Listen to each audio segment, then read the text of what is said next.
Hello everyone, ఇలాంటి videos ముందుగా కావాలి అనుకుంటే వెంటనే మా ఛానల్ని సబ్స్క్రైబ్ చేసుకోండి. అప్కమింగ్ రివ్యూలోకి వెళ్ళిపోదాం. ఎపిసోడ్ స్టార్ట్ అవ్వగానే రాజ్, కావ్య సీతారాముల కళ్యాణం చేయడానికి అర్హులు కాదని అనామిక అనడంతో విరుచుకుపడుతుంది కనకం. ఏం మాట్లాడుతున్నావు? నిన్న కాక మొన్న వచ్చావు. ఇక్కడ ఉన్నవారు ఎవరు నోరు విప్పకుండా కళ్యాణాన్ని చూస్తూ ఉంటే నువ్వు ఎక్కువ చేస్తున్నావు. అసలు మా అల్లుణ్ణి కూతుర్ని అనే హక్కు అర్హత నీకు ఎక్కడుంది? నిన్న కాక మొన్న వచ్చావు.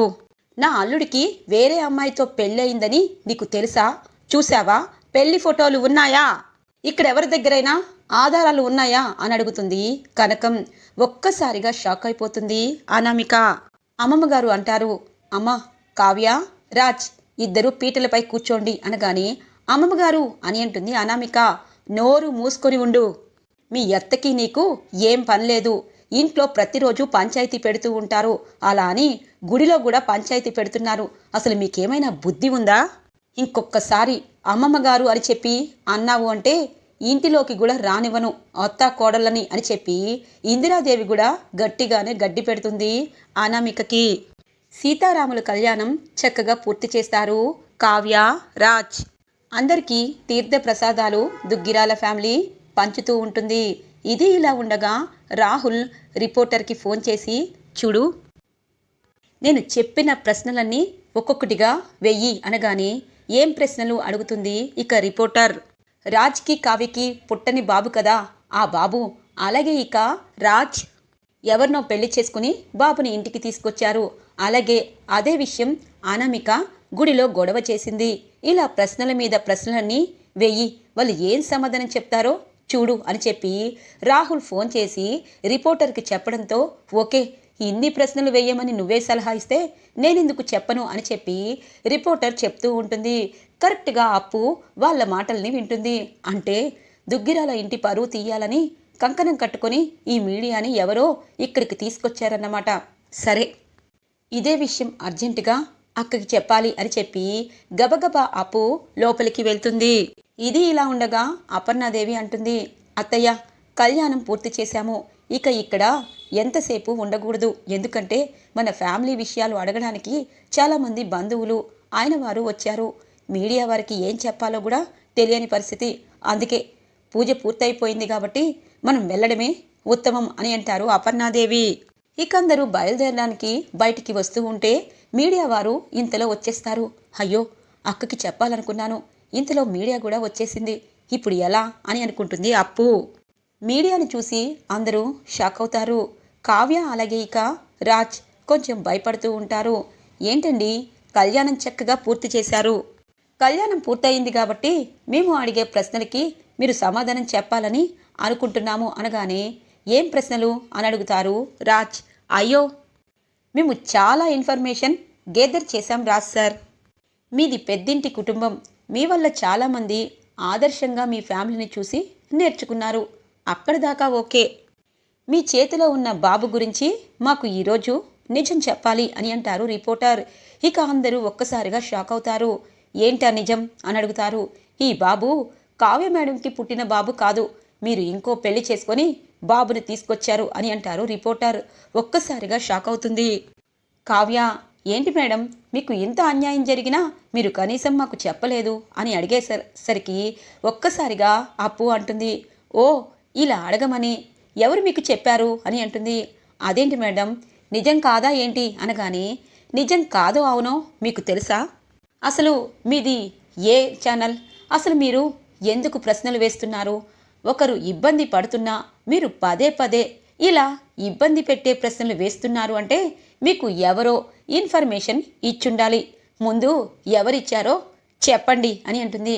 అదేంటి మేడం, మీ ఫ్యామిలీలో జరిగినవన్నీ మాకు తెలుసు అనగానే ఎలా తెలుసు అంటే ఫ్యామిలీలో జరిగిన విషయాన్ని మీరు సీక్రెట్ కెమెరాతో షూట్ చేసి ఇలా పెద్దింటి వారిని ఇబ్బంది పెడతారన్నమాట. ఇప్పుడే మీ న్యూస్ ఛానల్ ఏదో దాని మీద పరువు నష్ట దావానే కాదు, ఇక న్యూస్ ఛానల్ లేనట్టు చెయ్యొచ్చు. బావా, నువ్వు టెన్షన్ పడద్దు. ఈ రిపోర్టర్ ఎవరో చెప్పిన మాటల్ని విని మనల్ని ప్రశ్నలు వేస్తుంది. నేను విన్నాను. అదే విషయం అక్కకి చెప్పాలనుకున్నాను.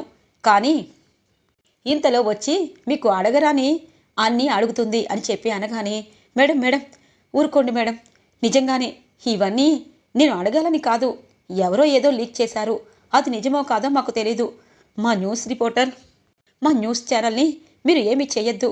సారీ మేడం, నిజంగా పర్సనల్స్ అడగకూడదని మా ఛానల్ వాళ్ళు మాకు చెప్పారు, ఏదో బుద్ధి గడ్డి తినింది అని చెప్పి అక్కడున్న మీడియానంతా తీసుకుని వెళ్ళిపోతుంది ఆ రిపోర్టర్. ఛా, ఈ అప్పు వచ్చి మొత్తం చెడగొట్టింది, అసలు దీనికి ఎలా తెలిసింది అని చెప్పి రాహుల్ ఇక ఆలోచిస్తూ ఉంటాడు. ఇక అప్పుని ఇందిరాదేవి దగ్గరకు రమ్మంటుంది. అమ్మ అప్పు, నిజం చెప్పాలి అంటే ఇద్దరు కోడళ్ళు మా ఇంటికి వచ్చారు.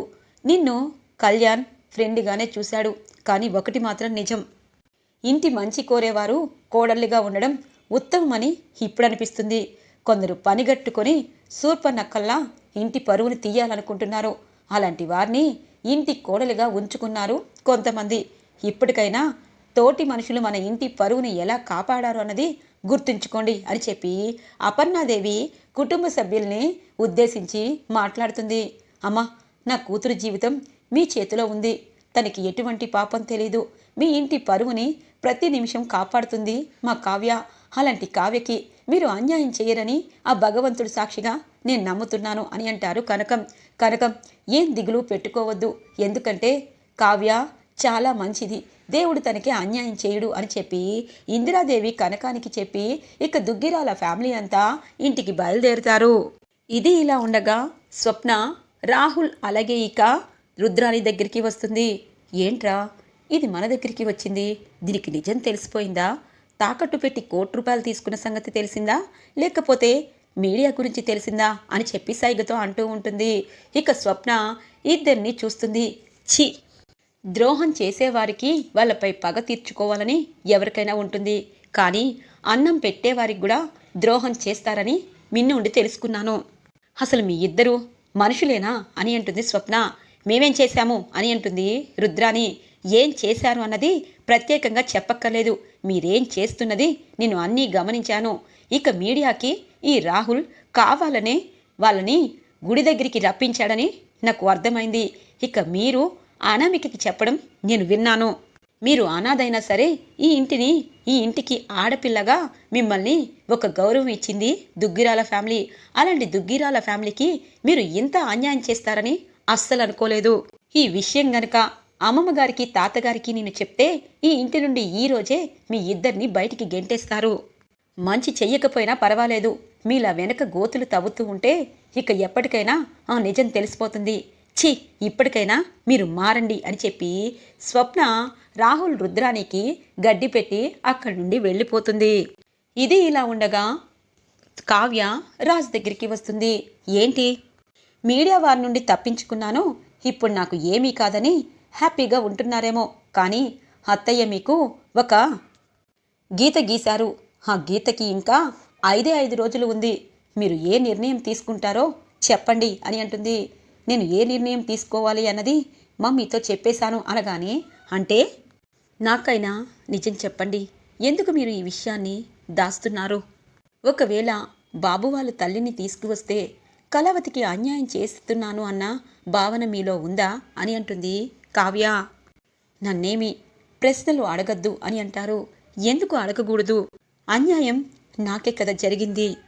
అసలు అన్యాయం ఎందుకు చేశారు అని అడగటం లేదు, కానీ అన్యాయం జరిగినా సరే మీకు నేను సపోర్ట్ చేస్తున్నాను అంటే మిమ్మల్ని నేను ఇంకా గౌరవిస్తున్నట్టు, మీ మీద ఇంకా నాకు నమ్మకం ఉంది అని చెప్పడం కోసం అని అంటుంది కావ్య. ఇంతలో సుభాష్ వస్తూ ఉంటారు. డాడీ వస్తున్నారు అని చెప్పి బయటికి వెళ్ళిపోతారు రాజ్.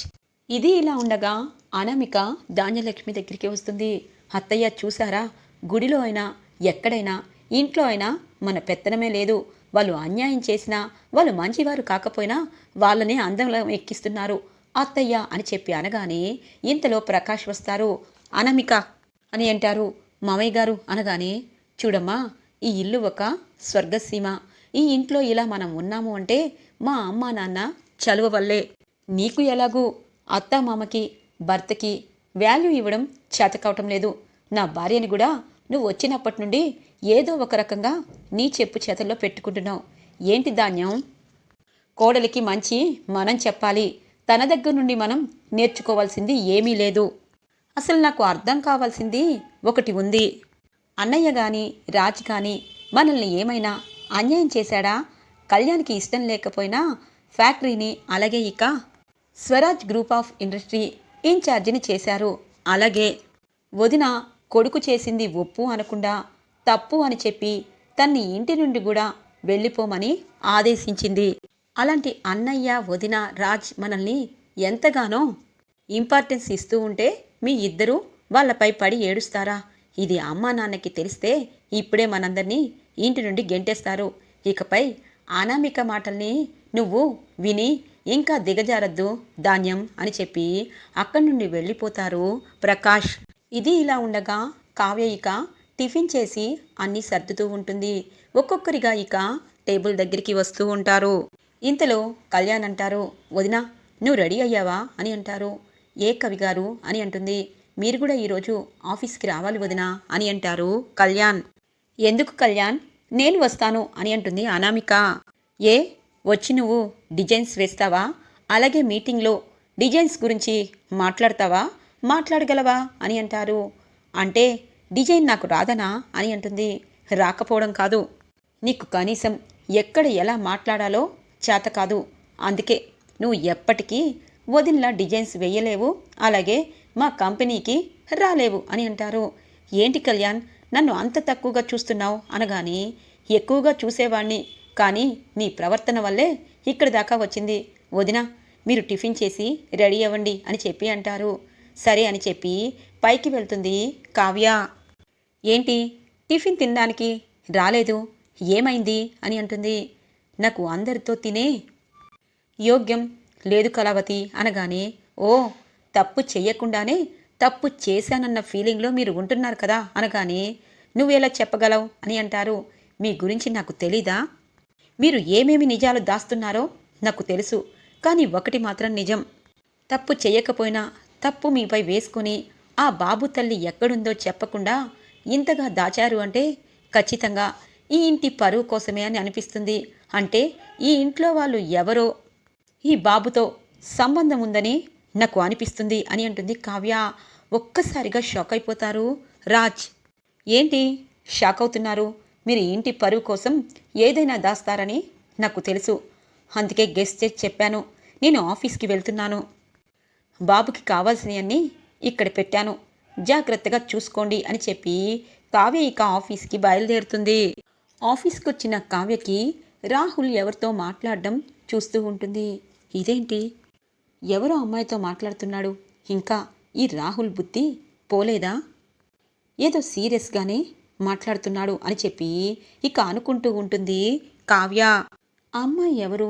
శారీలో ఉంది, వెనుక నుండి కనిపిస్తుంది, కానీ ముఖం ఎలాంటిది అని చెప్పి చూస్తూ ఉండగానే తను ఆటోలో వెళ్ళిపోతుంది. రాహుల్ ఇక లోపలికి వచ్చేస్తారు. రాహుల్ గురించి స్వప్నక్కకి నిజం తెలిసినా కూడా పాపం తను అవన్నీ పక్కన పెట్టి జీవితంతో పోరాడుతుంది. ఈ మనిషి గురించి చెప్తే స్వప్నక్క బాధపడదు, ఖచ్చితంగా రివెంజ్ చేసుకుంటుంది, అందుకే ఏ విషయం చెప్పకూడదు అని చెప్పి మనసులో అనుకుంటుంది కావ్య. ఈవినింగ్ అవుతుంది. కావ్య ఇంటికి చేరుకుంటుంది. బాబుని ఎత్తుకొని ఆడిస్తూ ఉంటుంది కావ్య. ఎందుకురా, ఎందుకు ఈ కుటుంబాన్ని ఒక పరీక్షగా నువ్వు మిగిలావు? ఈ కుటుంబానికి నువ్వు ఏమవుతావు అన్నది నాకు తెలియదు, కానీ ఆయన మాత్రం ఈ ఇంటి వారసుడు అని అంటున్నారు. అసలు నువ్వు ఎవరు? మీ అమ్మ ఎవరు? ఎందుకు ఈ కుటుంబాన్ని అతలాకుతలం చేస్తున్నావు? అసలు నిజం ఎక్కడ ఉంది అని చెప్పి ఆలోచిస్తూ ఉండగానే ఇంతలో ఒక ఆడ అమ్మాయి లోపలికి వస్తుంది. గబగబా కావ్య దగ్గరికి వచ్చి బాబుని తీసుకుంటుంది. ఆ అమ్మాయి ఒక్కసారిగా తన్ని చూస్తుంది. ఎవరు నువ్వు అనగానే, ఎవరేంటి, ఈ బాబు నా బాబు, నా బాబుని చూడకుండా నేను ఉండలేకపోతున్నాను, నాకు ఆస్తి అంతస్తులు అవసరం లేదు, నా బాబు నా దగ్గర ఉంటే చాలు అని అంటుంది. ఇక కావ్య ఆ అమ్మాయిని చూసి షాక్ అవుతుంది. అంటే బాబు తల్లి ఈమెనా? బాబుని చూడకుండా ఉండలేక వచ్చేసిందా ఈమెనా అని చెప్పి ఆలోచిస్తూ ఉండగానే తను వెళ్ళబోతూ ఉంటే, ఆగు, ఇంటిదాకా వచ్చి బాబుని తీసుకువెళ్తున్నావు, కానీ ఈ ఇంటితో నీకు సంబంధం ఏంటి అని అంటుంది కావ్య. ఇంట్లో దుగ్గిరాల ఫ్యామిలీ అంతా వచ్చేస్తారు. బాబుతో ఆ కొత్త వ్యక్తిని చూసి షాక్ అయిపోతారు అపర్ణాదేవి. ఇంతలో రాజ్ కిందికి వస్తారు. ఇక రాజును చూసి ఆ అమ్మాయి గబగబా తన దగ్గరికి వెళ్తుంది. చూడండి, మీకు నేను మాట ఇచ్చాను, ఆ మాట తప్పుతున్నాను, నా బాబుని నేను తీసుకువెళ్తాను అని చెప్పి అంటూ ఉండగానే రాజ్ తన వైపు చూస్తూ ఉంటారు. ఏంటి అలా చూస్తున్నారు, ఈ బాబు నా కొడుకే కదా అని అంటుంది ఆ కొత్త వ్యక్తి. మీ అందరికీ నమస్కారం. నేను ఎవరు అని చెప్పాలనుకోవటం లేదు. నా కొడుకు వల్ల మీ ఫ్యామిలీ మొత్తం ఇబ్బంది పడుతున్నారు. ఆ ఇబ్బంది నేను ఎప్పటికీ తీసుకురాలేను. అందుకే నా బాబుని చూడకుండా నేను ఉండలేకపోతున్నాను అని చెప్పి తన వెళ్ళబోతూ ఉంటే కావ్య చెయ్యి పట్టుకొని ఆపి, నువ్వు ఎక్కడికి వెళ్ళాల్సిన అవసరం లేదు. నీకు హక్కు అధికారం ఈ ఇంట్లో ఉన్నాయి. చూడండి, బాబు తల్లి వచ్చింది, ఎవరు ఏమీ మాట్లాడకుండా ఉంటే ఏంటి అర్థం? ఒక అమ్మాయికి అన్యాయం ఈ కుటుంబం తరపు నుండి జరుగుతుంది అంటే ఎలా అని చెప్పి అంటుంది కావ్య. అంటే తన్ని ఉంచమంటావా అని అంటారు అపర్ణాదేవి. ఉంచాలత్తయ్యా, ఉంచాలత్తయ్య. ఈ ఇంటి వారసుడు ఎక్కడో అనాథగా బ్రతకాలి అనుకోవడం నాకు నచ్చలేదు. అందుకే నేను ఒక్కదాన్నే అన్యాయం అయిపోతాను, అంతేగాని బాబుని అన్యాయం చేయలేను. చూడండి, మీరు ఇష్టపడి చేసుకున్నారో లేకపోతే మీరు తర్వాత ఏం ఆలోచించారో నాకు తెలియదు. బాబుని తన్ని పైకి తీసుకువెళ్ళండి అనగానే కళావతి అని అంటారు రాజ్. నాకు ఏం చెప్పాలనుకుంటున్నారు? నా మంచితనానికి మీరు ఈ ఆస్తిని రాయించాలనుకుంటున్నారా? ఆస్తి అలాగే నాకు పాస్తులు ఎప్పుడూ ఇంపార్టెంట్ లేదు, మనిషి మనసులే ఇంపార్టెంట్. అందుకే మిమ్మల్ని తన్ని కలిపి నేను వెళ్తాను, నేను హ్యాపీగా ఉంటాను, నేనేమీ బాధపడను. నా భర్త నాకు అన్యాయం చేశాడని నలుగురికి చెప్పను, మీడియాకి చెప్పను, కష్టపడి బ్రతకాలనుకుంటాను అంతే అని అంటుంది కావ్య. ఈరోజు ఎపిసోడ్ ఇలా ఇంట్రెస్టింగ్గా ఎండ్ అవుతుంది ఫ్రెండ్స్. రాబోయే ఎపిసోడ్స్ కోసం మా ఛానల్ని సబ్స్క్రైబ్ చేసుకోండి. Thanks for watching friends.